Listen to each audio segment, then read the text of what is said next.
Hi friends, బాగున్నారు అందరూ? ఎట్లున్నారు? ఇండియాలో ఉండేటోళ్ళు, మన ఫ్రెండ్స్ బయట దేశాలలో ఉండేటోళ్ళు బాగున్నారా? అందరూ బాగుండాలా, అందులో నేను ఉండాలా మనస్ఫూర్తిగా కోరుకుంటున్నా దేవుణ్ణి. చూడండి ఫ్రెండ్స్, ఒక చిన్న విషయము, ఎవరి జీవితాలన్నీ ఇలాగే ఉంటాయేమో. నాకైతే మాత్రం సామాన్లు ఇచ్చింది మేడము, కోళ్ళు, బియ్యము, చక్కెర. అవి నేనైతే మోసుకోలేక ఈదుకుంటా పోతున్నా, అయినా ఈడియే చేస్తున్నా. ఎందుకంటే పొద్దుటి నుంచి టైం లేదు, చేయట్లేదు, ఇప్పుడు చేస్తున్నా.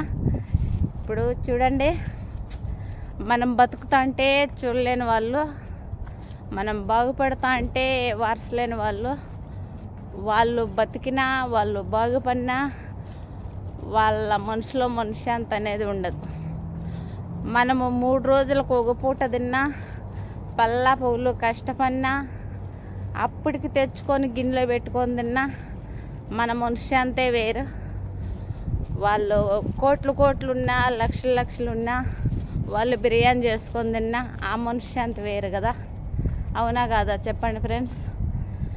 నిజమా అబద్ధమా? ఎందుకంటే మన అవసరము వాళ్ళకి పడిందనుకో, ఏం చెప్తారు, ఏం మాటలు చెప్తారు. అమ్మ, అక్క, అమ్మవు నువ్వే, అక్కవు నువ్వే, యా జన్మలో నీకు బిడ్డనగా పుట్టా, వాళ్ళ అవసరము తీరినంత వరకు అలాగ వాడుకుంటారు.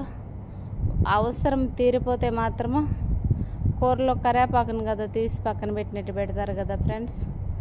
ఇలాగ చాలా జరిగినాయి నా జీవితంలో. ఎందుకంటే ఇంటికాడ అయినా, కొయ్యేట్లో కానీ, ఫ్యామిలీలో కానీ అందరూ అరుస్తూ ఉంటారు, నువ్వు అలాగ ఉండే నువ్వు ఇలాగ అయిపోతున్నావు, నువ్వు మారు, ఏడ మంచికి ఇప్పుడు ఈ రోజుల్లో మంచి కాలం కాదు అని అరుస్తూ ఉంటారు.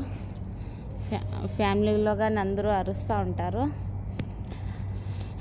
అయినా కానీ నేను ప్రస్తుతానికి మాత్రం అప్పటికి మాత్రం ఏమనుకుంటానంటే, అయ్యో అవునా, ఇలాగైనా ఉండాది పరిస్థితి అనుకుంటారు అని నేను అనుకుంటా. అందరూ ఏమనుకుంటారంటే, దానికేం లే, అది బిల్డప్ కోసం అలాగా సాయపడుతూ ఉంటుంది అని అనుకుంటారు. నో అండి, బిల్డప్ కాదు. నేనేమనుకుంటానంటే, నా మనసులో నిజంగా చెప్తున్నా, నేనైతే ప్రామిస్, నా మనసులో ఏమనిపిస్తుంది అంటే, ఒక మనిషి బాధపడతా అంటే చూసి, నేను ఫస్ట్ ఎలాగ బతికాను, ఎలాగ ఇబ్బందులు పడినాను, నిజంగా ఆ ఇబ్బందులే నా మనసులో తటక్కమైన వచ్చేసి నా మైండ్లో కూర్చుంటాయి. అలాగనని ఇది చేస్తా. ఈ కోవిడ్లో కానీ ఎవరైనా కానీ నేను ఇజా తీకంటే పోనేలే, ఇజాలు మొచ్చుగా ఇజాలు తీసానండి, తీయలేదని కాదు. ఇజాలు తీసినా, ఇబ్బందులు పడినా, కనీసం స్టేషన్ల కాటికి కానీ పోయా, ఎన్నెన్నో ఇబ్బందులు, చాలా ఇబ్బందులు అయితే పడినాను. అన్నీ చేసినా కానీ నేను ఇప్పటికీ కానీ, నేను నిజా తీయకపోయినా కానీ వెళ్ళిపోయే సిచ్యువేషన్లలో వాళ్ళు ఫోన్లు చేస్తే, ఏడిస్తే, వాళ్ళ మగాలు నేను ఎప్పుడు చూడకపోయినా కానీ, వాళ్ళ మగాలు నేను ఎప్పుడు కానీ చూసేదాన్ని కాదు. చూడకపోయినా కానీ, వాళ్ళు ఎవరో నాకు తెలియకపోయినా కానీ, మన తెలుగు వాళ్ళు కదా, మన వాళ్ళు కదా, ఏడుస్తూ ఉండారు పలానా ఇబ్బంది అయినంటే, ఆ కోవిడ్ వాళ్ళతో అలాగిలాగా భంగపడుకొని వాళ్ళకి చెప్పి, వాళ్ళకి ఏడిసి, మా అక్కని, మా చెల్లని, నా తమ్ముడని, మా అన్నని అలాగా ఆదురుకుని పెట్టకూడదు. ఎందుకు చెప్తున్నానంటే, మనము పెట్టినామని చెప్తే మనకు మంచిది కాదు. నేను ఎప్పుడు ఇలాంటి విషయాలు అయితే చెప్పను. ఈరోజు చిన్న మనసులో బాధ వచ్చి చెప్పాల్సి వస్తుంది. ఆయనన్ని ఏడుస్తా అంటే, మా చెల్లని, మా అక్కని, మా అమ్మని, మా తమ్ముడని, మా అన్నని దావల్లేవి కోవిడ్ వాళ్ళ దగ్గర మాటలు పడి, వాళ్ళ దగ్గరికి పోయి వాళ్ళు ఏమన్నా అంటే కోపం పడకన్నా, రోసగిచ్చుకోకన్నా, వాళ్ళ కోసం అంత చేస్తే వాళ్ళ అవసరం కోసమే వాడుకొని, అవసరం తీరిపోయినాక తాకి తలసరు కదా. ఇలాగే ఉంటుంది ఎవరైనా కానీ. ఇప్పటికి కానీ ఇప్పటికి కానీ చాలా మంది నేను వాళ్ళ కోసము కోయట్ వాళ్ళ ఇజాలు తీసి కోయట్ వాళ్ళు పెట్టిండే ఇబ్బందుల కోసం స్టేషన్లకు పిండే రోజులు కానీ ఉన్నాయి నాకు. తక్కువ చాలా మందికి ఇజాలు తీశాను, చేశాను. అందరికీ మా చెల్లెళ్ళకు, మా అక్క వాళ్ళకు అందరికీ కానీ తీశాను. మా చెల్లెళ్ళు కానీ అలాగే ఇబ్బంది పెట్టారు. మా చెల్లెళ్ళ కోసం కానీ స్టేషన్ కాడికి వచ్చిన రోజులు కానీ ఉన్నాయి. ఇప్పుడైతే అన్నీ మానేశాను, వద్దనుకున్నాను, మానేశాను. కానీ అలాగా ఇది చేస్తే లాస్ట్కి ఏమంటారు తెలిసిన? నువ్వేం చేసావో, నీ చేతి నుంచి డబ్బులు పెట్టావా? చేతి నుంచి డబ్బులు పెట్టిన రోజులు కానీ ఉన్నాయి. చేతి నుంచి డబ్బులు పెట్టి ఆ మనిషిని ఎంత దూరమన్నా కానీ ఆ మనిషిని పీక్కొచ్చేది, ఆ మనిషి దగ్గరికి పోయేది, ఆఫీసులకు పోయి మాట్లాడి మా చెల్లెని మా అక్కని కొట్లాడి గొడవ చేసి ఏడిసి అంత చేసిన రోజులు కానీ ఉన్నాయి. అట్లా చేసిన వాళ్ళు కానీ ఇంకా ఉన్నారు కోయట్లో. లాస్ట్కి వచ్చే గుడికి మాకేం తెలీదు, ఎట్లా తెలీదు అని అన్నీ ఏడుస్తారు. లాస్ట్కి వచ్చే గుడికి ఏమంటారు?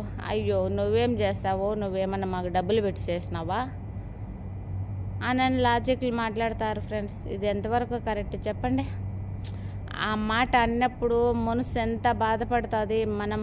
మనము ఒక మనిషిని మన చెల్లి కాకపోయినా, మన అక్క కాకపోయినా, మన తమ్ముడు కాకపోయినా, మన అన్న కాకపోయినా, మన అక్క మన తమ్ముడు అని చెప్పుకొని ముందుకు పోయి ఒక మనిషిని నమ్మి మనం అంత ఆదరిస్తే లాస్ట్లో ఆ మాట అంటే ఎంత బాధ ఉంటుంది చెప్ప? ఎంత బాధ ఉంటుంది ఫ్రెండ్స్ చెప్పండి, మీరే చెప్పండి. ఎంత ఇబ్బంది ఎంత వేలు 1000 దినార్లు, ఒక్కోసారి 1300 దినార్లు కట్టిన రోజులు కానీ ఉన్నాయి నేను కోయట్ వాళ్ళకు ఇజాలు తీసి. అలాగా కానీ ఎన్నో రోజులు నష్టపోయిన రోజులు కానీ ఉన్నాయి తెలిసిన. అలాగ చేస్తే ఈరోజు ఏమంటారంటే ఇప్పటికి కానీ నా పేరు చెప్పుకొని వాడుకునే వాళ్ళు కానీ చాలా మంది ఉన్నారు కోయట్లోనే. నేనైతే పట్టించుకోను. పోనీ దేవుడు ఉన్నాడు, అసలు సందల కాడ చెప్తాను, నా అబద్ధమైతే చెప్పను. నేను ఎవరికన్నా ఒక్కరికి 4 నేను సాయం చేసింటాను కాబట్టి నాకు ఆ దేవుడు సాయం చేస్తూ ఉన్నాడు. 4 మనుషులు మంచి కోరింటాను కాబట్టి ఆ దేవుడు నాకు మంచి చేస్తూ ఉన్నాడు అని నాకు గట్టి నమ్మకము. చేసిన వాళ్ళు చేయకపోయినా నాకు ఇబ్బంది లేదు. కానీ ఇవన్నీ ఎందుకు చెప్తున్నానంటే ఎంత బాగా నేను సంవత్సరాల తరబడి వాళ్ళకు 33 చూసి వాళ్ళకు దగ్గరుండి వాళ్ళకు అన్నీ చేసి ఇంటికాడ వాళ్ళ ఫ్యామిలీలు అయితే ఏడిసే వాళ్ళు కాదు, మొత్తుకుండే వాళ్ళు కాదు, కాళ్ళు పట్టుకుండే వాళ్ళు కాదు. అలాగ చేసిన వాళ్ళు కానీ ఇంకా కొంతమంది ఉన్నారు. అంత చేస్తే నేను లాస్ట్ కూరలో కరేపాకు తీసేసినట్టు తీసి పెట్టేసి వాళ్ళు వీళ్ళు ఫ్రెండ్షిప్ అయ్యే గుడికి ఒక మనిషిని కించపరిచి మాట్లాడడము, ఒక మనిషి ముందర లాజిక్లు మాట్లాడడం కరెక్టేనా? ఇది ఎంతవరకు కరెక్ట్ చెప్పండి? ఇందులో నేను తప్పు మాట్లాడింటే క్షమించండి ఎవరైనా కానీ. ఇది ఎంతవరకు కరెక్టో కామెంట్ బాక్స్లో కామెంట్ పెట్టండి ప్లీజ్. లైక్ చేయండి, షేర్ చేయండి, సబ్స్క్రైబ్ చేయండి. బాయ్.